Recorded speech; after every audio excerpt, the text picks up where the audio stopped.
What is the difference between time and tense? Time और tense ये दोनों में अंतर क्या है?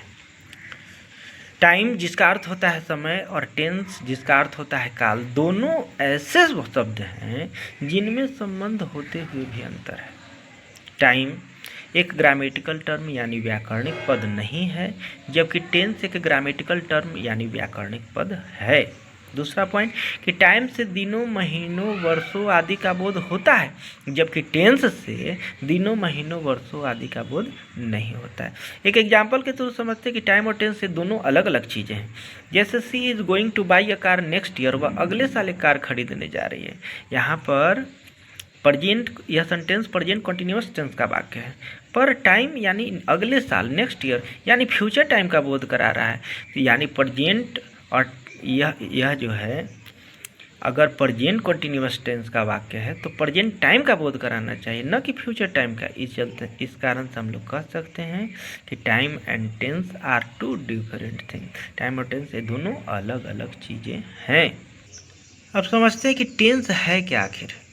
टेंस का क्या डेफिनेशन होता है? Tense changes the form of the verb to express the time of an action, यानी कार्य के समय के मुताबिक क्रिया के रूप में जो परिवर्तन होता है उसे टेंस कहते हैं। जैसे ही ईट्स ब्रेड, वह ब्रेड खाता है, इसमें जो है इट्स V5 वर्ब 5 क्रिया के पचमा रूप का प्रयोग किया गया। ही इज ईटिंग ब्रेड, वह ब्रेड खा रहा है, इसमें क्रिया का चौथा रूप है।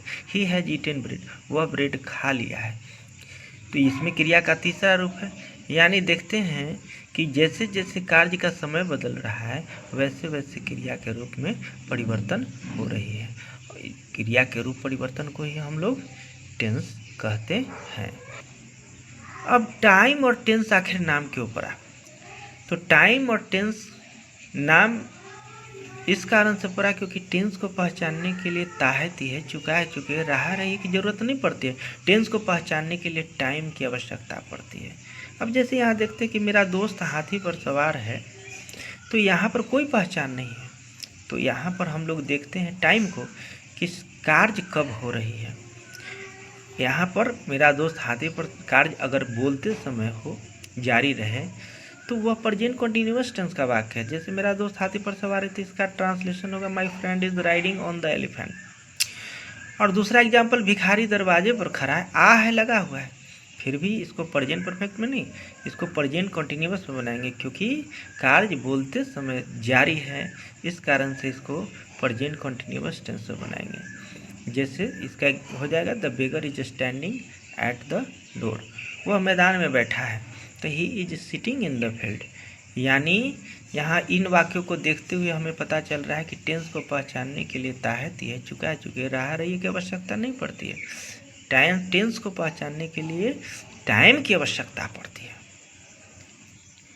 अब देखते हैं काइंड्स ऑफ टेंस। टेंस के प्रकार। टेंस 3 प्रकार के होते हैं, प्रेजेंट टेंस वर्तमान काल, और पास्ट टेंस जिसका अर्थ होता है भूतकाल, और फ्यूचर टेंस जिसका अर्थ होता है भविष्यत काल। प्रेजेंट टेंस किससे कहते हैं? तो an action which is done at the present time is called present tense, यानी जो कार्य वर्तमान समय में हो उसको हम लोग प्रेजेंट टेंस कहते हैं। पास्ट टेंस भूतकाल, यानी N action which is done at the past time, यानी वैसे कार्य जो भूतकाल में घटित हो तो उसको पास्ट टेंस कहते हैं। Future tense, an action which is done at the future time is called future tense, यानी जो कार्य भविष्य में हो तो उसको हम लोग फ्यूचर टेंस कहते हैं। जैसे he will write a letter, वह एक पत्र लिखेगा, यानी ये लिखेगा यानी फ्यूचर टाइम का बोध करा रहा है, तब हम लोग जो है इसको फ्यूचर टेंस कहते हैं। प्रेजेंट टेंस के 4 भेद होते हैं। There are 4 kinds of present tense. पहला सिंपल प्रेजेंट टेंस, जिसको प्रेजेंट इंडेफिनिट टेंस भी कहा जाता है, जिसका अर्थ होता है सामान्य वर्तमान काल। दूसरा प्रेजेंट कंटिन्यूअस टेंस, जिसको हम लोग प्रेजेंट इम्परफेक्ट टेंस या प्रेजेंट प्रोग्रेसिव टेंस भी कहते हैं, जिसका अर्थ होता है तात्कालिक वर्तमान काल। और प्रेजेंट परफेक्ट टेंस, जिसका अर्थ होता है पूर्ण वर्तमान काल। और चौथा प्रेजेंट परफेक्ट कंटिन्यूअस टेंस, जिसका अर्थ होता है पूर्ण तात्कालिक वर्तमान काल। और बारी बारी से अब एक एक और नेक्स्ट वीडियो में हम लोग समझेंगे। Simple present tense. Simple present tense का पहचान होता है कर्ता प्लस धातु प्लस ता है, ती है, ते हैं। कर्ता यानी जो कार्य का करने वाला होता है उसको कर्ता कहते हैं।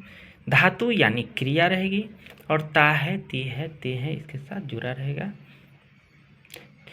जैसे एग्जाम्पल में कि वह पढ़ती है, तो वह जो है कर्ता हो गया, पढ़ने का काम वह कर रही है। और धातु क्रिया यानी पढ़ना यहाँ पर धातु है, और उसके साथ जुड़ा हुआ है ता है, ती है, ते है। इसमें हमेशा अक्सर प्राय जुड़ा रहेगा मेन वर्ब यानी मुख्य क्रिया ही रहेगी। वह पढ़ती है, वह खेलती है, वह नाचती है, वह गाती है, इस तरह से वाक्य रहेगा। यानी मेन वर्ब में ही ता है, ती है, ते है जुड़ा रहेगा। इसका बनाने का नियम है, रूल है सब्जेक्ट प्लस V1 या V5 प्लस अदर वर्ड। तो किसके साथ V1 का प्रयोग करते हैं, किसके साथ V5 का प्रयोग करते हैं? तो थर्ड पर्सन के सिंगुलर नंबर रहने पर ही, थर्ड पर्सन के सिंगुलर नंबर यानी ही, सी, इट सिंगुलर नेम रहने पर हम लोग उसके साथ V5 का प्रयोग करते हैं। बाकी सब के साथ V1 का प्रयोग करते हैं। जैसे वह पढ़ती है तो सी रीड्स दिए, हम लोग पढ़ते हैं तो वी रीड दिए, वे लोग यहाँ काम करते हैं तो दे वर्क हियर दिए। एक और नियम है कि सी के साथ रीड्स का प्रयोग क्यों करते हैं, एस लगाकर, रीड में एस लगाकर क्यों रखते हैं? तो हम लोग जानते हैं कि सी जो है यहाँ पर सब्जेक्ट सिंगुलर है, और वर्ब जो है हमेशा रीड हो, प्ले हो, सिंग हो, ये सब हमेशा प्लूरल फॉर्म में रहती है। उसको सिंगुलर बनाने के लिए हम लोग वर्ब के अंत में एस या ईएस जोड़ते हैं। यही कारण है कि वह पढ़ती है, सी रीड्स दिए, हम लोग पढ़ते हैं तो वी रीड दिए, और ये लोग यहाँ काम करते हैं तो they work here. Negative simple present tense के निगेटिव का रूल है सब्जेक्ट प्लस डू या does plus not plus V1 plus other word. और इसमें जो है किसके साथ फिर डू लगाएंगे, किसके साथ डज लगाएंगे? तो he, she, it singular name के साथ डज लगाते हैं, और I, we, you, they plural name के साथ डू का प्रयोग करते हैं। जैसे वह नहीं पढ़ती है तो सी डज नॉट रीड, हम लोग यहाँ नहीं रहते हैं तो we do not live here. Interrogative, interrogative में पहला आता है यस नो क्वेश्चन। वैसे प्रश्न जिसका हाँ ना में जवाब देना पड़े तब उसको जो है हम लोग यस नो क्वेश्चन कहते हैं। इसका बनाने का नियम है डू या डज, उसके बाद सब्जेक्ट, उसके बाद नॉट रहे तो देंगे, नहीं तो नहीं देंगे, plus V1 plus other word. जैसे क्या आप लोग पढ़ते हैं तो डू यू रीड। क्या वो दूसरा सेंटेंस कि क्या वह यहाँ नहीं रहती है तो does she not live here.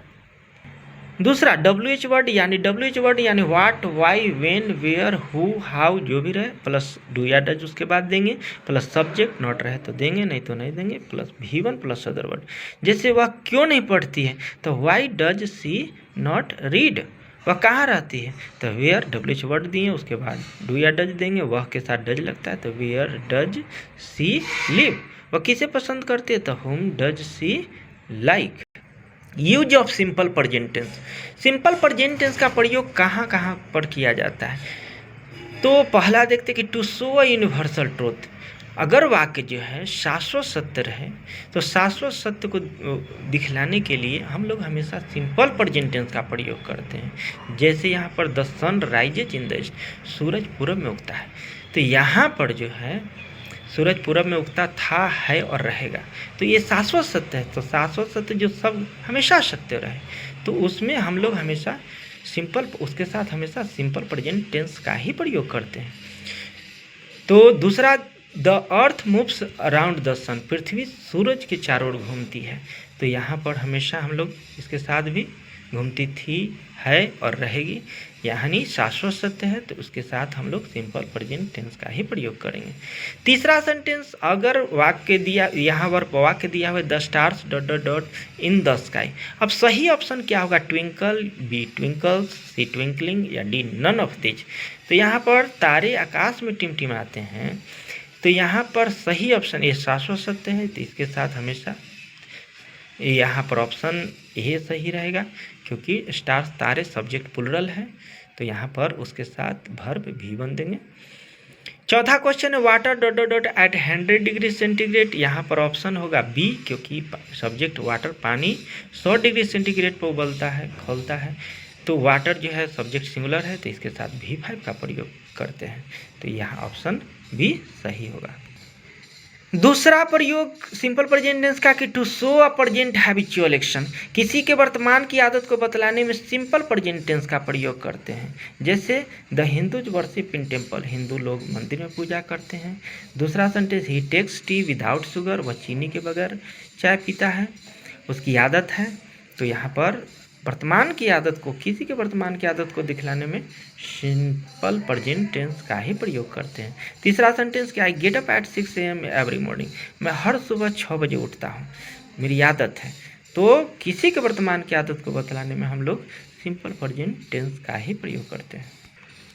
तीसरा, इसमें यहाँ पर ट्रिक में कुछ एडवर्ब है जिसके रहने पर अगर जो है यह एडवर्ब, यह वाक्य जो है अगर किसी के वर्तमान की आदत को दिखलाए एडवर्ब रहने पर, तो उसके साथ अक्सर हम लोग सिंपल प्रेजेंट टेंस का ही प्रयोग करते हैं। जैसे ऑलवेज, ऑलवेज का अर्थ होता है हमेशा, नेवर यानी कभी नहीं, ऑफन का अर्थ होता है प्रायः या अक्सर, डेली माने रोज, एवरीडे माने प्रतिदिन, यूजुअली माने प्रायः, रेयरली माने शायद ही, सेल्डम माने कभी कभार, समटाइम्स माने कभी कभी।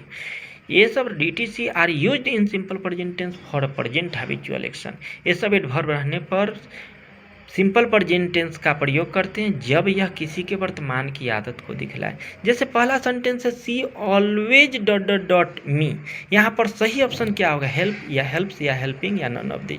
तो सी देख रहे हैं कि थर्ड पर्सन का सिंगुलर नंबर है तो उसके साथ V5 का ही प्रयोग करेंगे, तो यहाँ बी ऑप्शन सही होगा, हेल्प्स।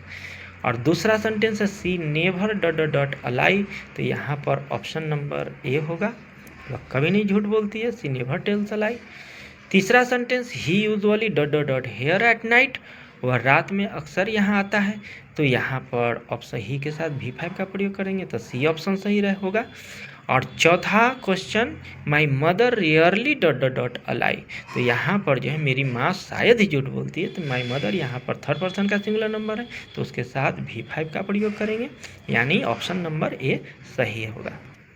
चौथा पॉइंट कि टू शो और 99% सर्टेन फ्यूचर प्लान, अगर कोई कार्य भविष्य में 99% तक निश्चित हो तो उसके साथ हमेशा सिंपल प्रेजेंट टेंस का ही प्रयोग कर। जैसे Modi ji visits Nepal next month, Modi ji अगले महीने नेपाल का भ्रमण करेंगे, यह सेंटेंस 99% तक निश्चित है भविष्य में, तो उसके साथ हमेशा सिंपल प्रेजेंट टेंस का ही प्रयोग करते हैं। अब कुछ वाक्य देखते हैं जिसके साथ हमेशा अक्सर एग्जाम में पूछते रहता है, 12 या 10 के एग्जाम में पूछते रहता है कुछ ट्रांसलेशन वगैरह। तो टाइप फर्स्ट में देखते हैं कि वह पढ़ना चाहती है, तो वह पढ़ना चाहती है, इस वाक्य में दो क्रिया है, तो पहली क्रिया देने के बाद दूसरी क्रिया को हम लोग टू लगा कर रखते हैं, तो वह पढ़ना चाहती है, इसका ट्रांसलेशन हो जाएगा she wants to read. Rule, अगर चाहना रहे वर्ब के रूप में तो सब्जेक्ट प्लस वांट या want plus to plus V1 plus other word देंगे। वह पढ़ना नहीं चाहती है, निगेटिव रहे तो डू या डज लगा के रखेंगे, बनाएंगे उसको she does not want to read. Type second, वह तैरना जानता है। अब ऐसा वाक्य रहे तो दूसरी क्रिया को हाउ टू लगा कर रखेंगे, क्योंकि वह तैरना जानता है, इस वाक्य से बोध हो रहा है कार्य की रीति विधि का, मैनर ढंग का, कि वह किस तरह से वह जानता है कि कैसे तैरा जाता है, तो he knows how to swim, इसका ट्रांसलेशन हो जाएगा। इसका बनाने का नियम, रूल, सब्जेक्ट प्लस नो या नोज रहे तो दूसरी वाक्य क्रिया को देना रहे तो how to plus V1 plus other word करके देंगे। जैसे उसे कार चलाना आता है तो इसका ट्रांसलेशन क्या हो जाएगा, he knows how to drive a car.